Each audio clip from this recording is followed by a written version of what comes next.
சென்னை பறக்கும் ரயில் metro rail இணைப்புக்கு கொள்கை அளவிலான ஒப்புதலை வழங்கியது ரயில்வே வாரியம். அண்மை செய்தியாக பார்த்துக் கொண்டிருக்கிறோம். மேலதிக விரிவான விவரங்களுக்கு செய்தியாளர் கண்ணன் இணைகிறார். கண்ணன், விவரங்கள்.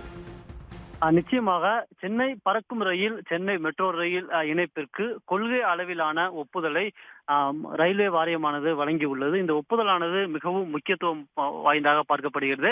சென்னை மெட்ரோ ரயில் நிறுவனத்துடன் பறக்கும் ரயில் சேவையை இணைப்பது தொடர்பாக தமிழ்நாடு அரசு தொடர்ந்து பல்வேறு முயற்சிகளை எடுத்து வருகிறது. இதற்காக பலகட்ட பேச்சுவார்த்தைகள் தொடர்ந்து நடைபெற்ற நிலையில் பறக்கும் ரயில் சேவையை மாநில அரசிடம் ஒப்படைக்க வேண்டும் என்று நிதி ஆயோக் கூட்டத்தில் பிரதமர் மோடியிடம் தமிழ்நாடு முதலமைச்சர் மு.க.ஸ்டாலின் கோரிக்கை வைத்திருந்தார். இதனைத் தொடர்ந்து இந்த பணிகளை வேகப்படுத்த வேண்டும் என்றும் அறிவுறுத்தல் வழங்கப்பட்டிருந்தது.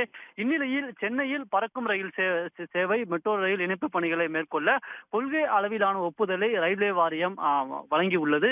இதற்கு அடுத்த கட்டமாக தமிழ்நாடு அரசுக்கும் சென்னை மெட்ரோ ரயில் ரயில்வேக்கும் புரிந்துணர்வு ஒப்பந்தம் மேற்கொள்வதற்கான பணிகளானது மேற்கொள்ளப்படும். இதற்கான அனைத்து பணிகளையும் சென்னை ஒருங்கிணைந்த போக்குவரத்து குழுமமானது கொள்ளவுள்ளது. இதன்படி பார்த்தால் அடுத்த 3 மாதங்களில் இந்த புரிந்துணர்வு ஒப்பந்தம் மேற்கொள்வதற்கான பணிகள் நிறைவு பெற்று புரிந்துணர்வு ஒப்பந்தம் மேற்கொள்ளப்படும் என்று எதிர்பார்க்கப்படுகிறது.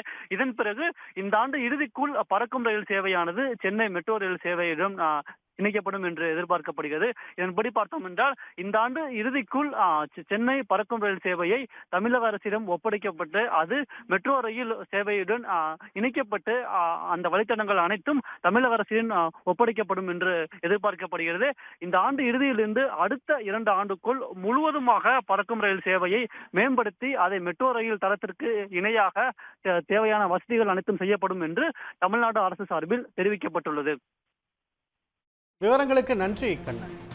உடனுக்குடன் செய்திகளை தெரிந்து கொள்ள சன் நியூஸ் பெல் ஐகானை கிளிக் பண்ணுங்க.